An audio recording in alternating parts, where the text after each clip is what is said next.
Some people think I'm an alien. Not true.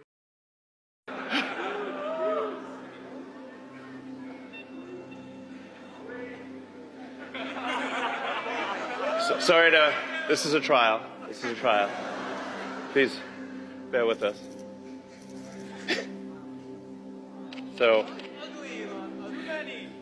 it's actually hard to tell. It's hard to tell which is which, really.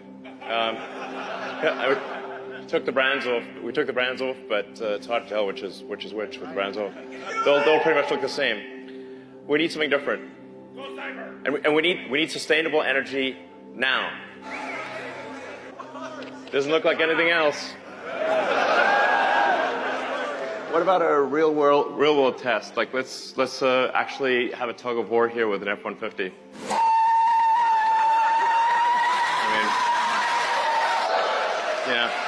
But it was uphill. Front has a sledgehammer. Don't hold back. The regular truck door. Go, do it. Yeah, hit it a couple times. You want to hit it again? All right. Now hit the Cybertruck. Same thing. Hit it harder. So if you think about like a truck, you want a truck that's tough. You want a truck that's really tough, not fake tough. You want a truck you can take a sledgehammer to. A truck that won't scratch, doesn't bend. What else can we do with this truck? What if we shot it? Let's shoot it. Guy, OSHA. I mean, come on. That's a 9mm bullet shot at the door. Shoot it. We're in California, unfortunately. The 9mm, it is literally bulletproof to a 9mm handgun. That's how strong the skin funding, is. We thought about funding sources. And so we could steal underpants, launch satellites, send cargo to the space station, Kickstarter, of course. Followed by 2013 is when we first started doing vertical takeoff and landing tests. And then 2014 is when we were able to have the first orbital booster do a soft landing in the ocean. The landing was soft, it fell over and exploded, but the landing, for 7 seconds, it was... So we have an acronym we came up with that I think really describes the performance well.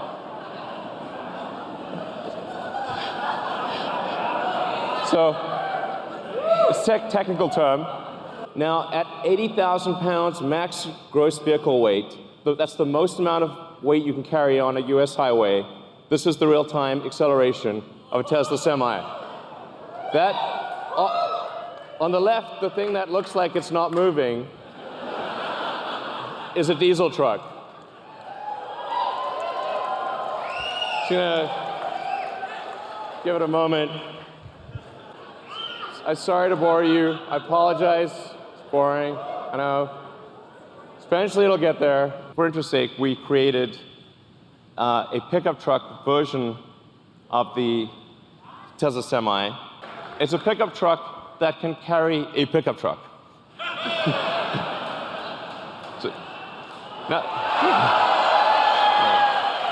By the way, this is you can legally drive that. It shouldn't be legal, but you will actually be able to legally drive that with a normal driver's license. It's kind of wrong, but I like it. There are no emissions, no scrubbers, no differentials, and this is the feature I like best: thermonuclear explosion-proof glass.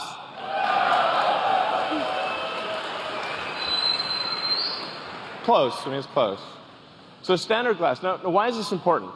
Because, you see, look, nothing. Survived a nuclear explosion. That was incredible. So actually, what's important here is, survives a nuclear explosion, or you get a full refund.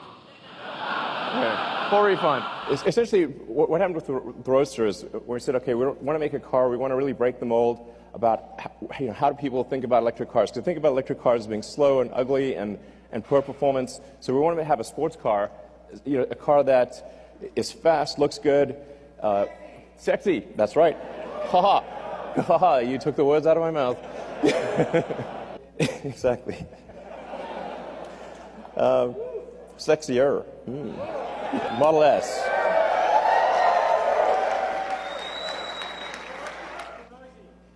Exactly. So noisy.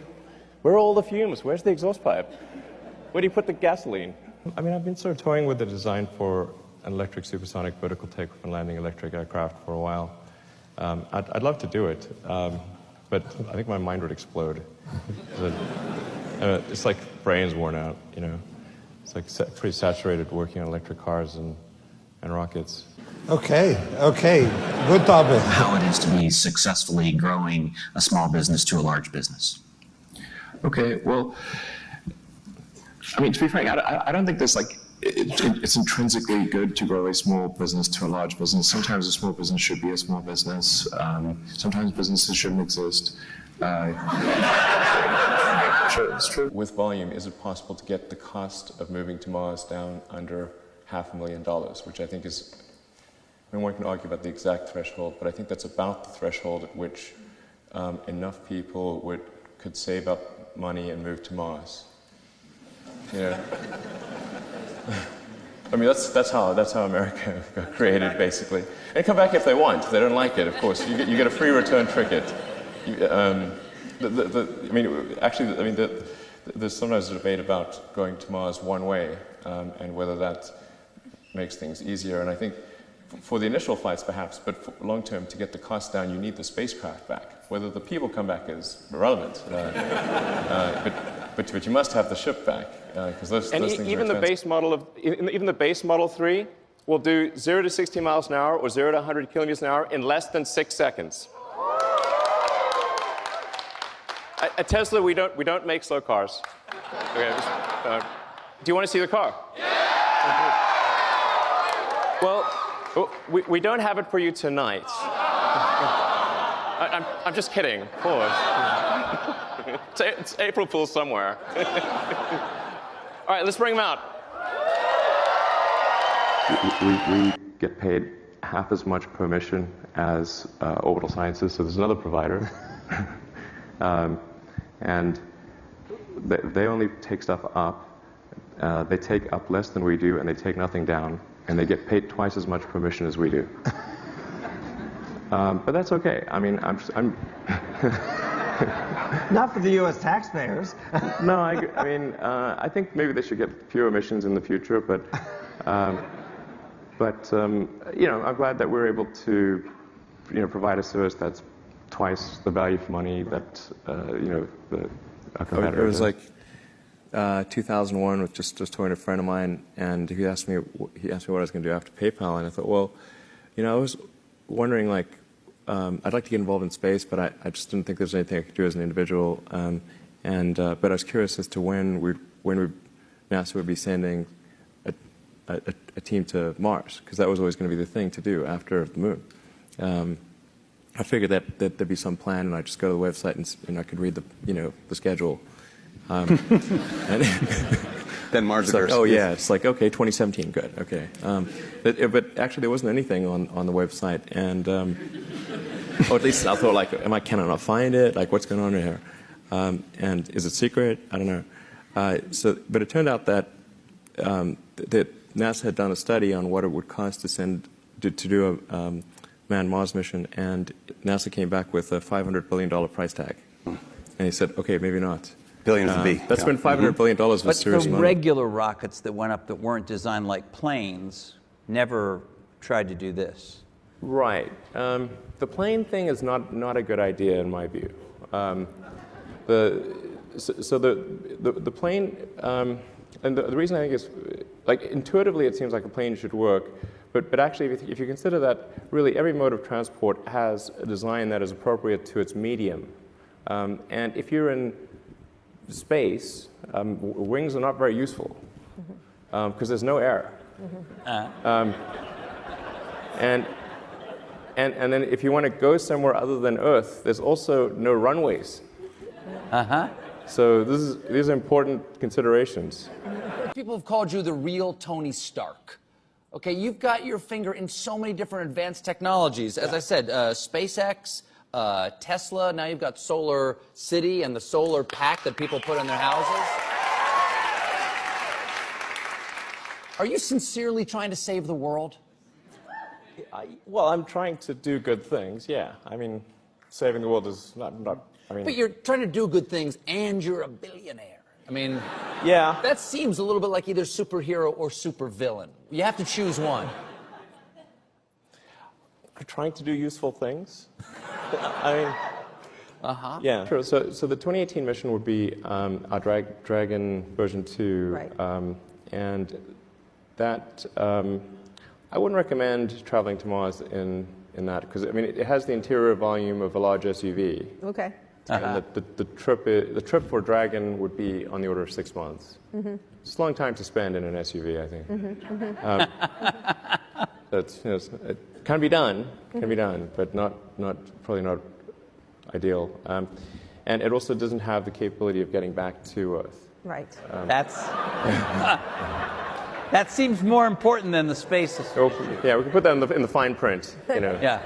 Sorry. Yeah. It's like the side effects in a drug ad. By the way, We cannot get back to Earth. Yeah, and we have physics on our side here, which is very, very important. So, and I'll just go briefly, like, why exactly is the car safe? Because you hear things like cars are 5 stars and all that, but I mean, this 5 stars, that's not an actual statistical number. Like, safety statistics are not measured really in stars. We put too much carbon in the atmosphere, things overheat, oceans warm up, ice caps melt, ocean real estate becomes a lot less valuable. You know, I guess if you have like top secret stuff, then you want to be pretty careful about what hardware you use. But, you know, like most people do not have top secret stuff. Right. And, like, nobody really cares what porn you watch, you know? Right. And, like, or yeah. It's like nobody actually cares, you know? So. And if they do, that's kind of on them. Like, you really just care. like national spy agencies do not care, do not give a rat's ass what porn you watch. They do not care. I mean, horses were tricky, you know. Back in Manhattan had like 300,000 horses. You figure, like, if a horse lives 15 years, you got 20,000 horses dropping dead every day. Or every year, I should say. Every year is 20,000 horses if there's 300,000 horses in 15-year lifespan. Back in the Gangs in New York days. That movie? Yeah. It's a lot of dead horses, and then you need a horse to move the horse. Right. And they'll probably get pretty freaked out if they have to move a dead horse. Do you think they know what's going on? Yeah, I mean, it's got to be, like, pretty weird. Like, no, I would imagine. Why am I dragging this dead, you know, horse around? And I'm a horse. I can't set these expectations. Dancing constantly. I'm not that good of a dancer. I'm work on my skills. No. I'm not your dancing puppet. I tell you what, after crew launch, 100%. Okay. Jump again. We have, in terms of nearby options, we've got Venus, but Venus is a high pressure, super high pressure hot acid bath. So that would be a tricky one. Venus is not at all like the goddess. This is not in no way similar to the actual goddess.